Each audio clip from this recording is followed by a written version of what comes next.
Sejam muito bem-vindos a mais um episódio do Bloco Podcast.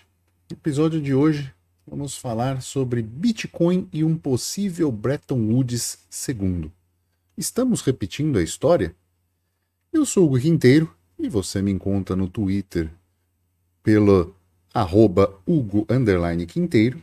E comigo tem o Felipe, o investidor descentralizado. Tudo bem, Felipe? Tranquilo, cara. O arroba é o mesmo, investidor descentralizado. No Twitter não cabe isso tudo, é investidor desk, mas tá valendo. Vamos lá, vamos falar de Bretton Woods com um foco um pouco diferente, né? É importante a gente falar que o povo está acostumado a falar sempre do fim do Bretton Woods, né? Mas não do início Sim, do sim, Bretton Woods. Então vamos sim. lá. Vamos falar o que é o acordo Bretton Woods, né? Porque puxando a orelha de uma parte da nossa audiência, ela achou que não precisava entender de nenhuma história monetária, já que o Bitcoin é tão revolucionário assim e vai mudar tudo. Então eu não preciso saber do passado. Então fica puxada de orelha, né? Essa contextualização histórica, que foi um acordo firmado em julho de 1944.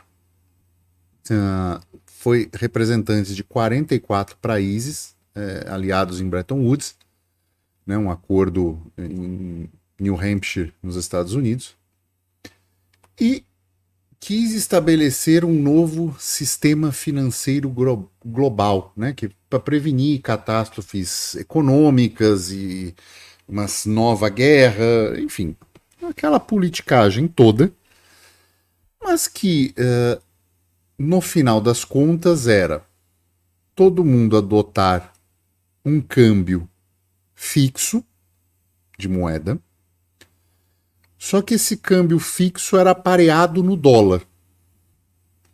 Então você tinha. Quanto valia um dólar canadense? 0,85 dólares. Chutando, tá?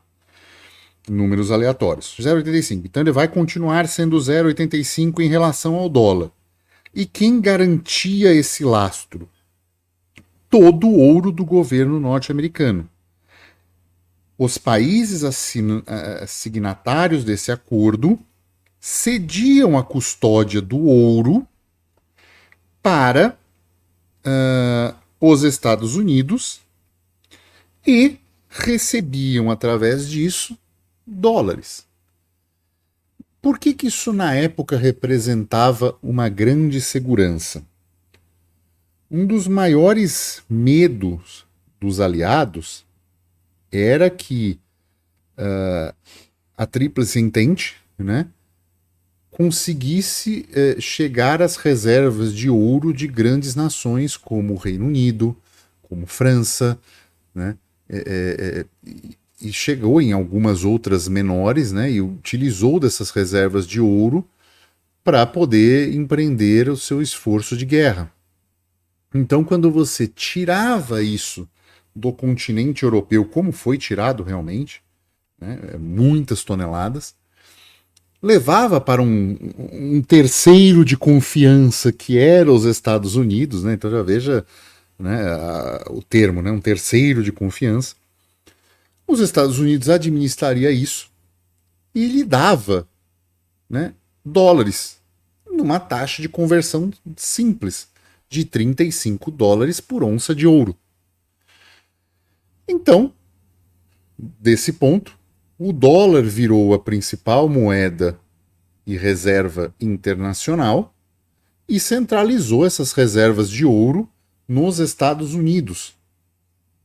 Então,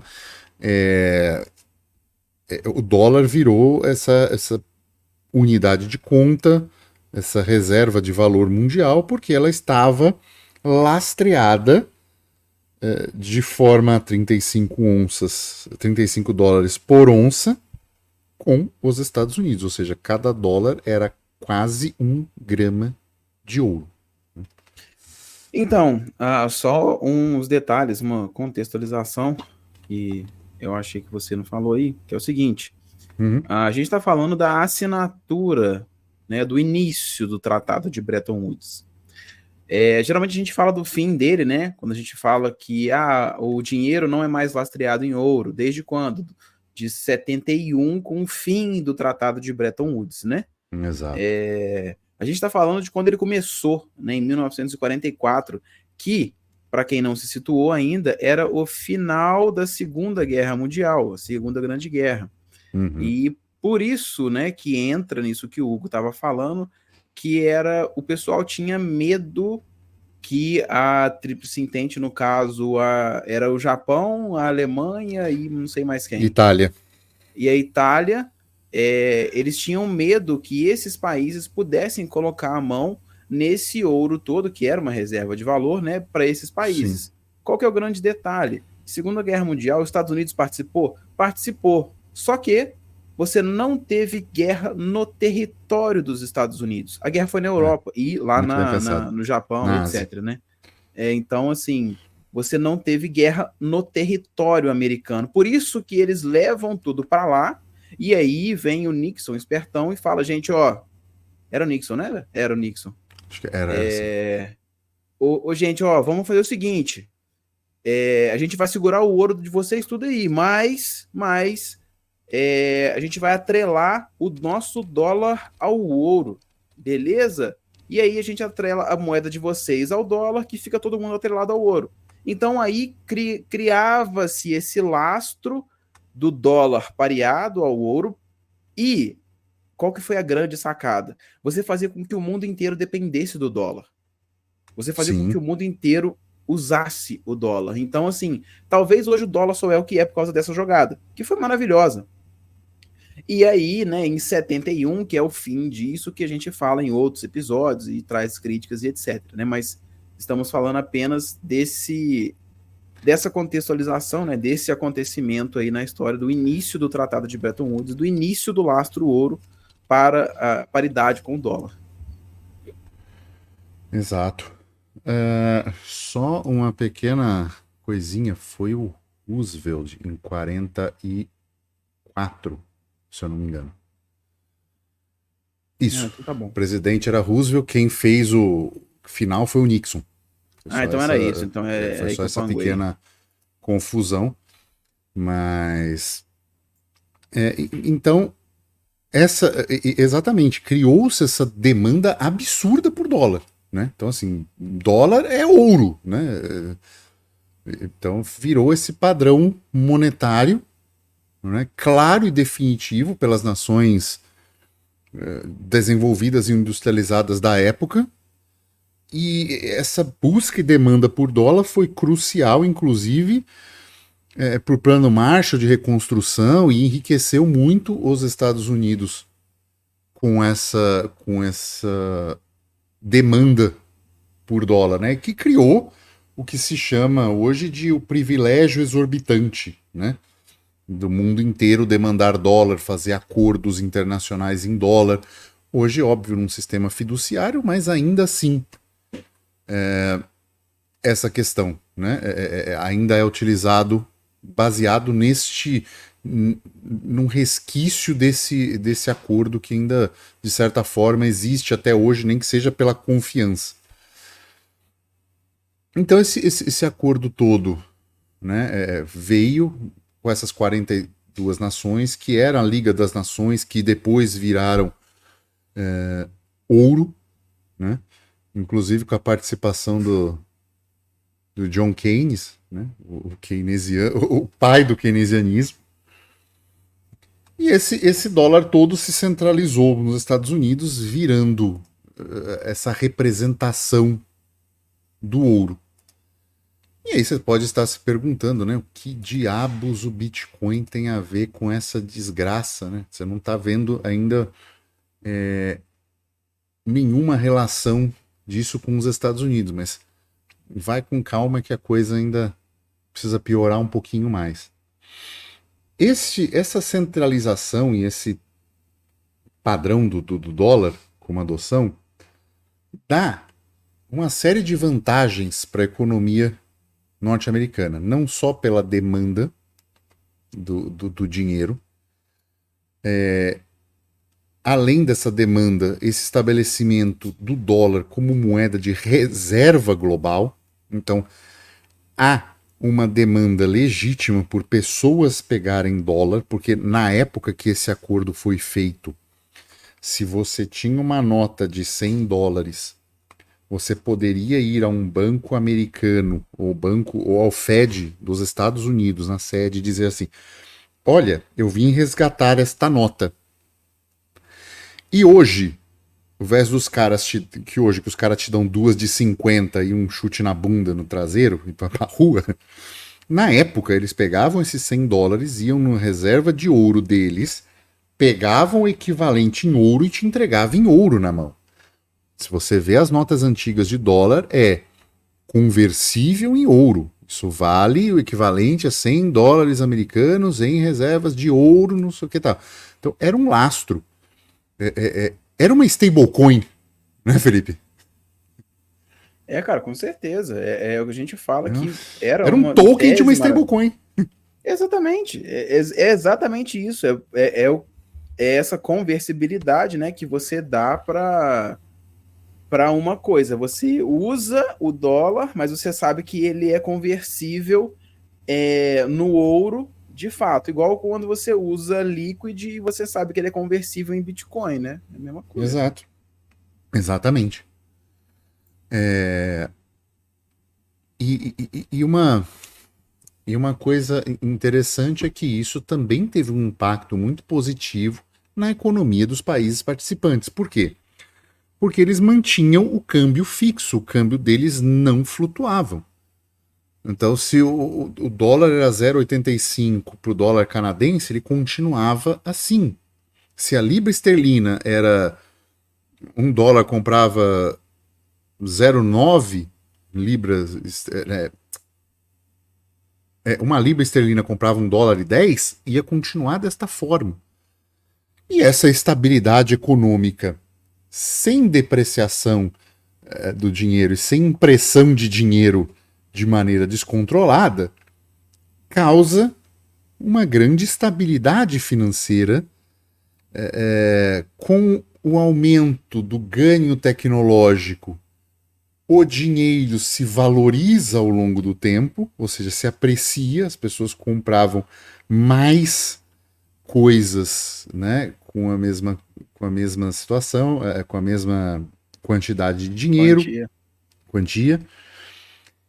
E você tinha esse ciclo virtuoso, né, que as pessoas hoje do meio bitcoinheiro sonham com isso acontecer na hiperbitcoinização, e isso com esse acordo de fato aconteceu por um período, né?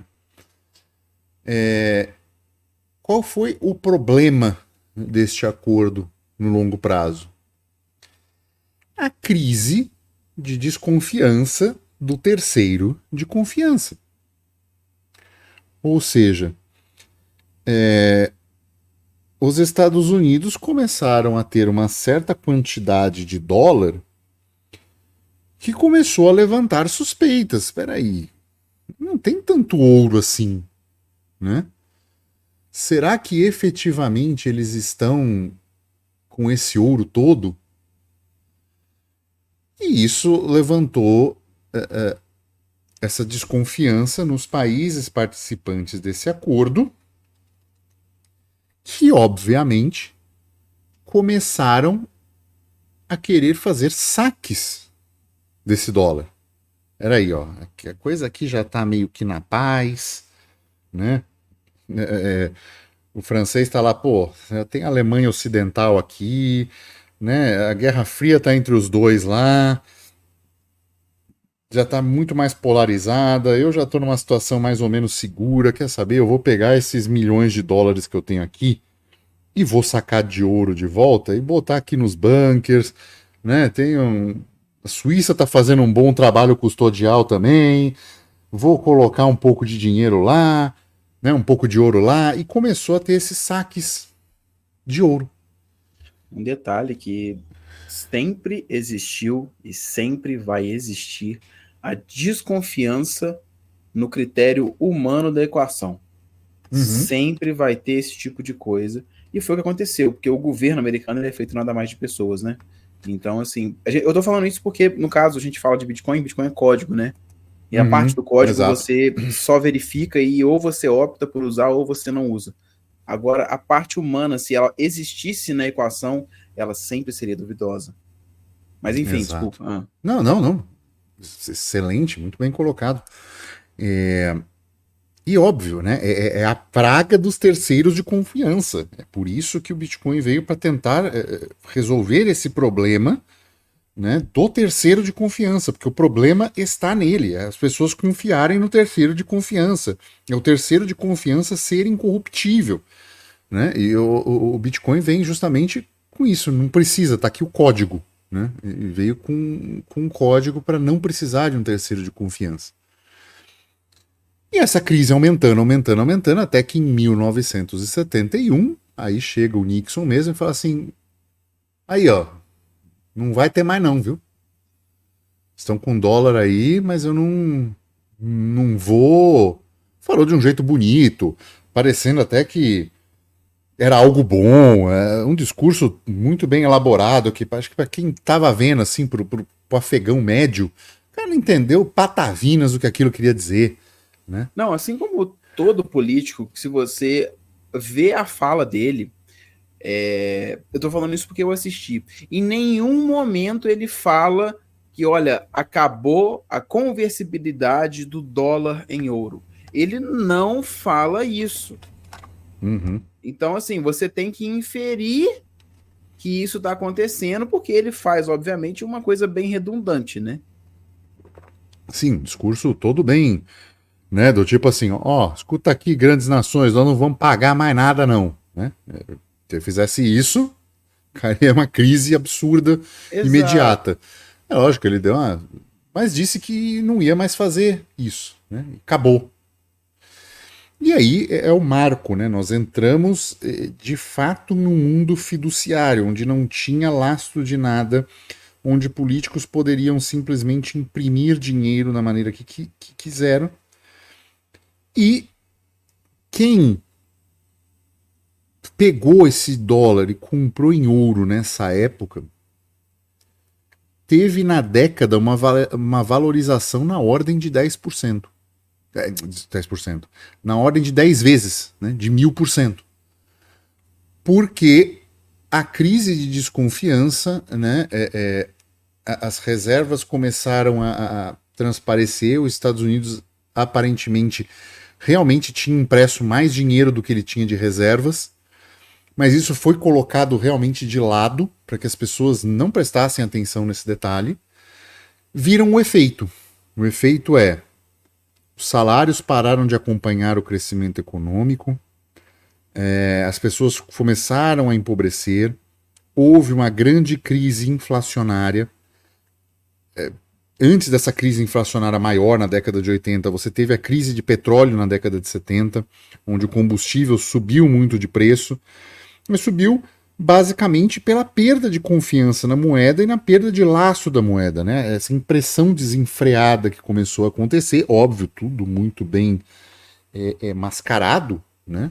Para que não chegasse dessa forma para a pessoa que era o guardião do dinheiro que estava falhando. E sim, é culpa do outro, é da guerra, faz uma guerra aqui, bota outra lá, são os comunistas, né? Uma época de Guerra Fria. Então, esta taxa se perdendo, você tem este fenômeno do mundo fiduciário acontecendo no mundo. Acho que falamos de tudo do que é o Bretton Woods, né? Sim, agora vem a parte boa. Tava esperando, né? Agora vai começar a explodir cabeças. Mas que caracas, então, porque o Bitcoin é um código e como é que ele pode ser um Bretton Woods 2, né? Pois, nós estamos vivendo um momento onde grandes corporações sediadas nos Estados Unidos, inclusive hoje, dia 11/7, nós estamos vendo um fenômeno de uma venda massiva da Alemanha ao longo de semanas, né, que já venderam mais de 25 mil bitcoins, E boa parte desses 25 mil bitcoins estão sendo assimilados pelos ETFs que estão sediados sob o controle dos Estados Unidos. Ou seja, cada vez mais tem mais bitcoins ao controle dos Estados Unidos. Da mesma forma que antes do acordo de Bretton Woods houve uma outra situação também que proibiram os americanos de terem ouro. Tinham que entregar no governo e tinha uma taxa de conversão que eles recebiam em dólar. Porque a o dólar. Acho que é 6102, uma coisa assim. Isso, é uma ordem. Eu sei que é uma ordem executiva, mas o número exatamente. E essa ordem é você ser obrigado a fazer essa conversão e te dava um valor, e era esse valor de cotação que ficava. Ou seja, cravaram o Bitcoin, acho que era 22, 20. Não lembro. Era 20 e poucos dólares por onça. E aí isso ficou até Bretton Woods, quando subiu para 35. Mas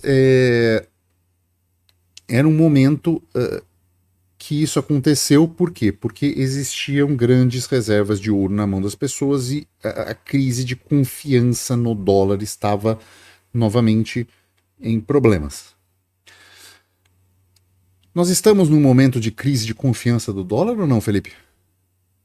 Cara, com certeza. Tá todo mundo na dúvida de qual será a próxima moeda mundial, visto Exato. que as reservas dos Estados Unidos, a dívida não pode ser paga. Ninguém sabe quem que vai assumir esse negócio todo. Fizemos episódio sobre isso. E aí? E aí? O que os Estados Unidos vai fazer agora? Exato, né? Está todo mundo. Os mais otimistas com Bitcoin, né? Estão vendo que o sistema cai em 5 anos, né? Ignorando milhares de anos de história. Nós estamos chegando num ponto onde tem grande parte do Bitcoin sendo represado nas jurisdições dos Estados Unidos por grandes corporações, dentro de uma bolsa de valores que é altamente estatizada. Lembrem-se, o governo americano praticamente estatizou as coisas na crise, comprando bilhões de dólares por mês de ação para não deixar que a bolsa caísse ou quebrasse ou desse a correção necessária.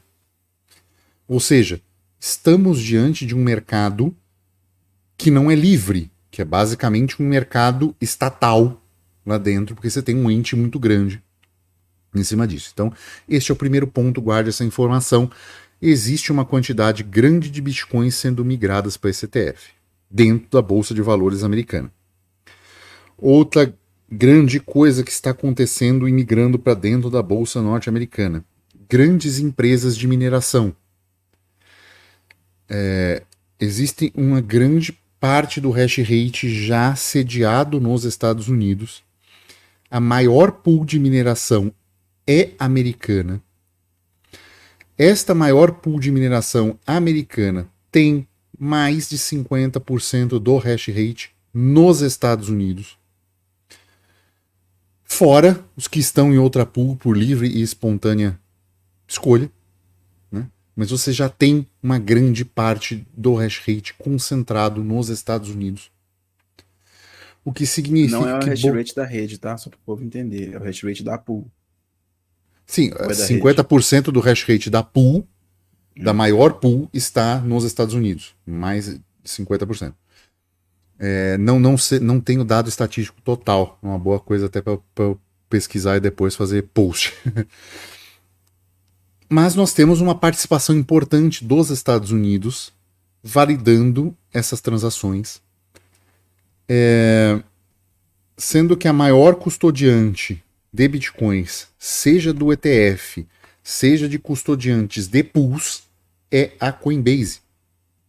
Ou seja, outra empresa listada na bolsa, com forte regulamentação dos Estados Unidos e que, inclusive, num passado recente, teve a sua stablecoin USDC salva pelos contribuintes americanos, porque o banco, os maiores bancos com os quais estavam os depósitos de dólar quebraram.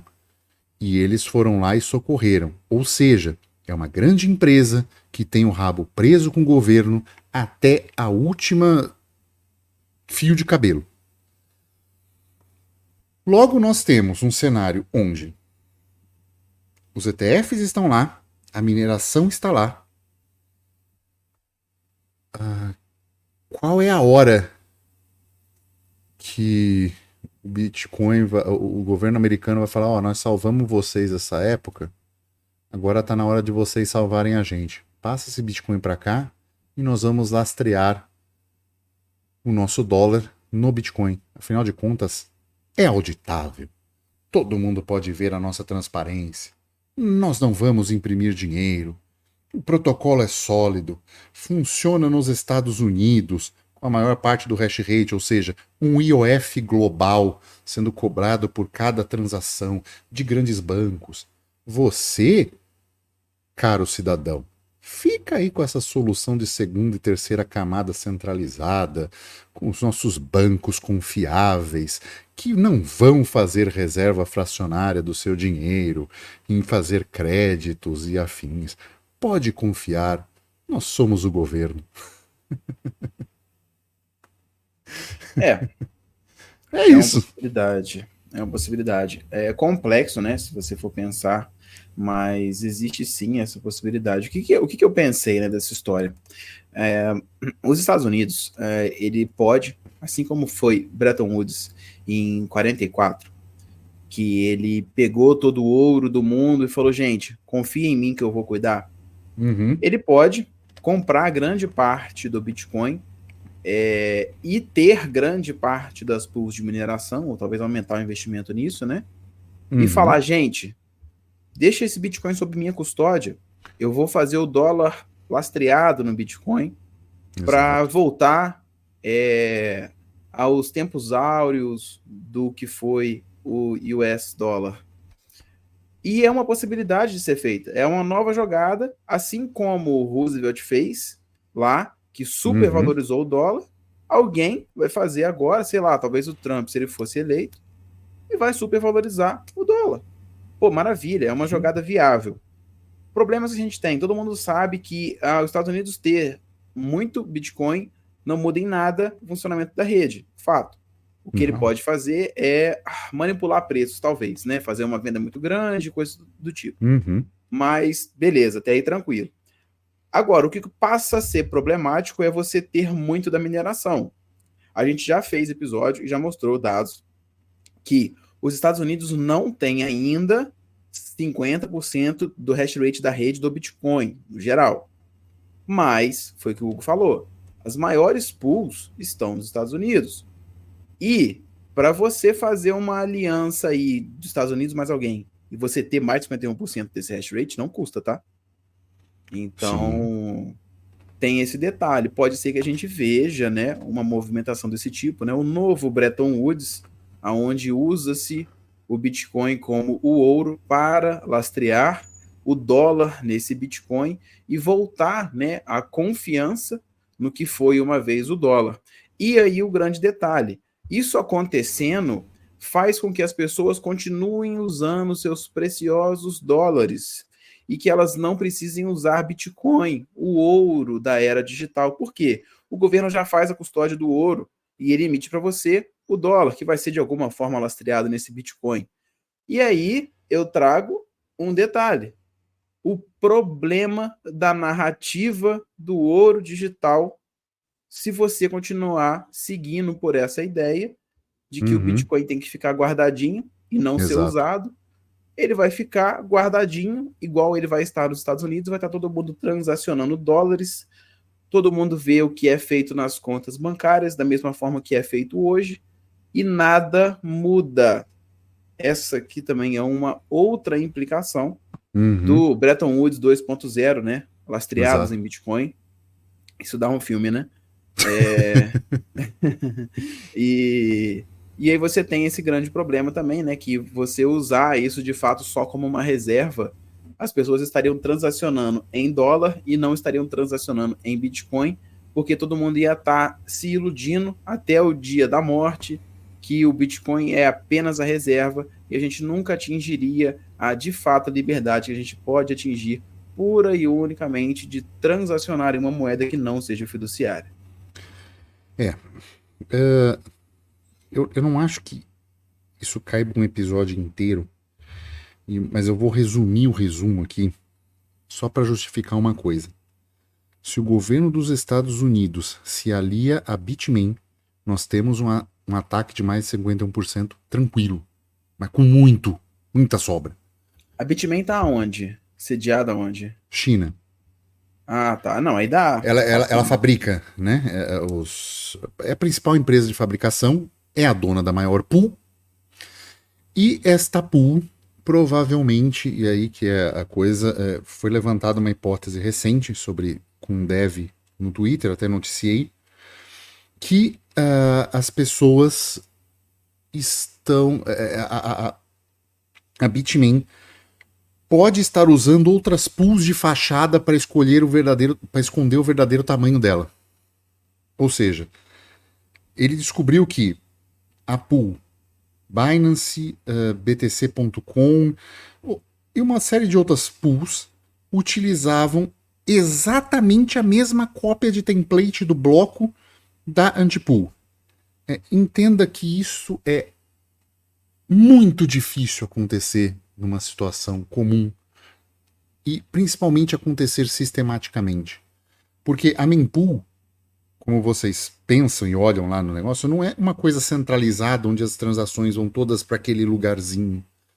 Cada node pode propagar uma transação. Se eu quiser e eu entrar em acordo com um minerador, eu posso propagar a minha transação apenas para o node dele. Eu me conecto ao node dele e propago a minha transação a partir dali. Então, entenda o quão é difícil você ter sistematicamente pools iguais com os mesmos blocos iguais. Né? É muito difícil isso acontecer num cenário onde ninguém está fazendo cópia de ninguém. O que isso significa? Que muito provavelmente a Bitmain pode ter um hash rate ainda maior do que o imaginado, que já é quase na ordem dos 30%. Se você pega a segunda, que é esqueci o nome.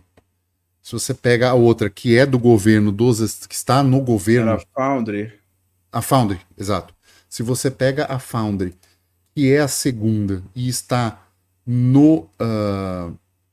Desculpa, a Foundry é a primeira, tem quase 30%. A segunda é a Antipool, que tem mais ou menos 25%. Se você pega essas duas, nós estamos falando de praticamente 55% do hash rate. Só as duas. Isso a gente não olhando, né, se for uma cópia mesmo, a Binance Pool, a BTC.com, que já tem mais 2, 3, 4%, ou seja, nós podemos estar próximos a 60, 65% do hash rate hoje, sob controle ou do governo dos Estados Unidos ou da Bitmain.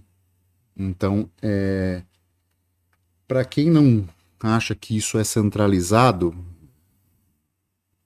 me diga o que você considera centralizado, né? Porque só se for Kim Jong-un na Coreia do Norte, né? Para ser mais centralizado que isso.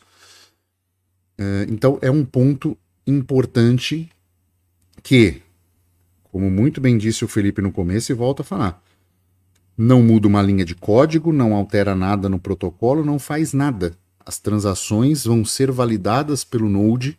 Se essas duas empresas resolverem dizer nós não vamos aceitar transações OFAC, elas vão ficar fora da rede. A rede vai forcar para o lado de maior trabalho e os caras têm a maior parte da rede. Duas pools dizerem isso, acabou a brincadeira. Né? E se a antipool ainda tivesse poder sobre as outras, esse acordo de Bretton Woods sai assim, ó, né? Cara, a gente limpa as finanças mundiais, né? Isola esses bitcoins, aí vem o governo dos Estados Unidos e fala assim, ó, esses bitcoins devem ser devolvidos para essa conta aqui, ou então não vão ser mais usados. Pronto. Não propaga. Então, pode haver esse cerco e pode haver esse acordo né? Justamente pela falta de uso sistemático como meio de pagamento. Se a gente encarcerar Bitcoin como ouro, ouro ele será usado por governos e estados. Aí você falou bonito. Não, eu acho que é isso mesmo. Assim, a gente está trazendo uma hipótese, né? Claro, a gente Claro, não é os cavaleiros do apocalipse do Bitcoin, né? Apesar da gente gostar muito de Bitcoin, quem gosta cuida, né? exato. Então, mas assim, são hipóteses, sim. Mas a grande questão é que isso, né? Para que isso não se torne uma realidade, por mais utópico que isso possa parecer, a gente pode fazer o quê? Uma coisa que a gente já tem ao alcance, que é a utilização do Bitcoin como uma moeda de troca, que é o que a gente vive falando aqui. Os Exato. benefícios, eles estão muito além do que você acha que você vai perder de valorização. Eu vou usar o real porque o real é isso e aquilo. A grande questão é essa. A grande questão é que você só reforça teses que podem ser usadas no futuro contra todos nós se você não faz esse uso como moeda de troca, como até o próprio Satoshi escreveu no white paper. Eu sei que tem um pessoal aí que é negacionista, mas tudo bem. Antes da gente entrar na nossa notícia do dia, eu vou deixar um recado para quem estiver ouvindo isso, estiver pensando algo assim. Se um outro influenciador, se alguém que você confia e acredita, fala que o que nós estamos fazendo num episódio como esse, num alerta no Twitter, os eventuais que a gente faz, é algo para espalhar food ou para vender cursos, pergunte a esse influenciador o que ele ganha pintando o Bitcoin como um país das maravilhas. Porque existe interesse econômico em pintá-lo assim, tá? Vamos para a notícia, Felipe? Vamos lá. Então, depois de essa passada de pano na sua tela, ou talvez no seu celular, né? Não, desculpa, mas é isso mesmo, gente. A gente está trazendo hipóteses, né? É. Cada um tem a sua ideia e fique com a sua. Quem acha que o Bom, Bitcoin guardado na carteira vai é, magicamente virar moeda de troca mundial por pó de fada, é, né? não, Enfim. o povo vai acordar amanhã, acordar assim, nó, cara, Vou eu não quero usar. mais usar moeda fiduciária, vou transacionar com Bitcoin, é agora, é hoje. Com as É, redes tudo não pronta. ou é isso, ou ele fala, não, daqui a 10 anos Bitcoin vai valer não sei quantos milhões. Tá, e você vai fazer o quê? Você vai trocar por dólar, então, pra você comprar as coisas. Né? Porque senão não tem outro uso. Enfim, a notícia de hoje é... Hugo joga na cara do... Tô brincando. Desculpa. A Rússia proíbe o uso de stablecoins.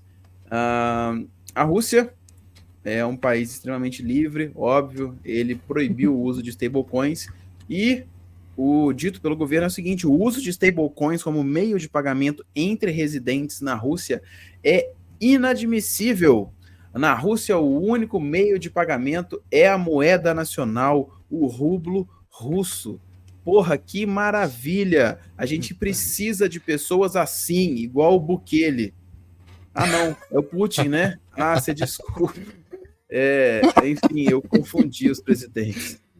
Ah, então, a Rússia tá proibindo o uso. Eles falam de USDT, né, na notícia, porque você tem a compra extremamente grande de USDT na Rússia, através de corretoras e plataformas que eles conseguem verificar isso. Então, como você tem uma compra de USDT muito alta, eles falam, esse esse USDT ele apresenta um risco para a nossa economia, as pessoas não estão usando nossa moeda, portanto, vamos proibir, né?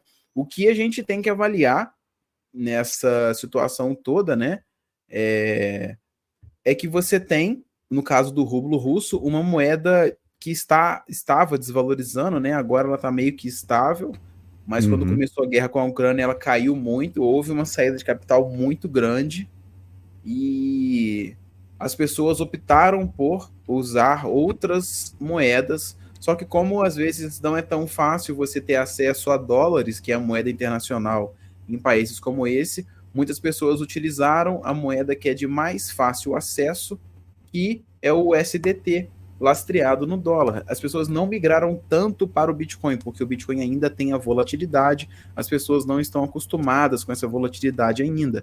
Elas optaram por comprar o USDT. Só que o governo russo, obviamente, está vendo que as pessoas estavam comprando demais e o governo, assim como todo governo, ele quer se proteger. Ele não quer proteger você. Ele vai se proteger primeiro para depois proteger você. É igual a máscara de gás que cai no avião, né? Você põe primeiro em você e depois nos outros. Então, assim, o governo, para se manter, ele vai ter que proibir você de comprar. E se isso é bom ou não para você, foda-se. É mais ou menos essa a ideia. Então, assim, eles vêm com isso, fazem essa proibição para que você passe a usar o rublo russo. Isso, obviamente, vai dificultar o acesso, vai fazer com que fique mais caro, os spreads fiquem maiores. Então, assim, mais uma vez, é um caso do governo atuando em cima da economia e gerando distorções desnecessárias. Sim. E você tem também uma diminuição da liberdade econômica naquele país, né? Mais uma vez, é uma coisa que eu diria que seria facilmente subvertida caso eles já tivessem uma economia circular em alguma criptomoeda que fosse o USDT, tá? Mas eles não têm. Então, você tem que ainda confiar na moeda fiduciária deles para fazer transações e você fica meio que na mão dessas instituições ainda. Dois pequenos pontos. Primeiro que Bitcoin é terrível para você fazer um swap nesse sentido quando você está justamente buscando sair de uma instabilidade da sua moeda estatal, precisando muitas vezes guardar esse recurso de uma forma para poder fugir do país, né? Então, assim, Bitcoin é péssimo para isso no momento, por causa da volatilidade. Você não vai fugir de uma coisa volátil para outra volátil. Então, você vai buscar a estabilidade em algum ponto de referência, normalmente é o dólar. O segundo ponto é interessante, é um questionamento que linka com o episódio, quer dizer então que quando a população do país, sistematicamente acontece isso, perde o interesse pela moeda local, o governo tende a proibir a circulação dessa moeda?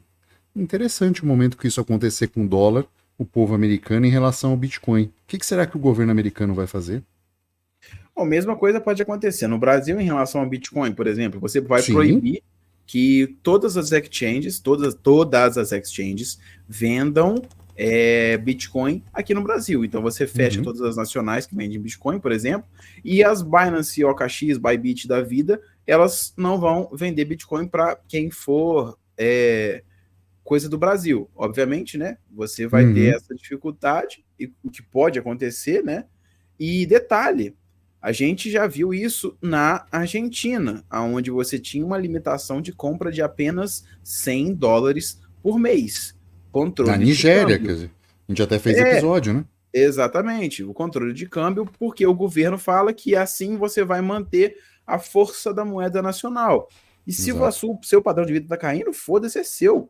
Gente, a questão é essa, o governo vai ver primeiro dele, depois o de vocês. Exato. Então, né, se você não fizer para você, ninguém vai fazer. Pois é, chegamos ao fim de mais um episódio do Bloco Podcast. Lembre-se, dá um joinha, deixa comentário, principalmente se tiver no Spotify ou na mídia de reprodução de podcast, se tiver no YouTube também. Mande isso para aquele seu influenciador que acha que o Bitcoin é a toca do coelho, é um lugar perfeito, onde tá tudo bonitinho lá. E não te conta que existe uma rainha de copas prontinha para destruir tudo. Chegamos, né? Chegamos ao final de mais um episódio. Ficamos por aqui e tchau.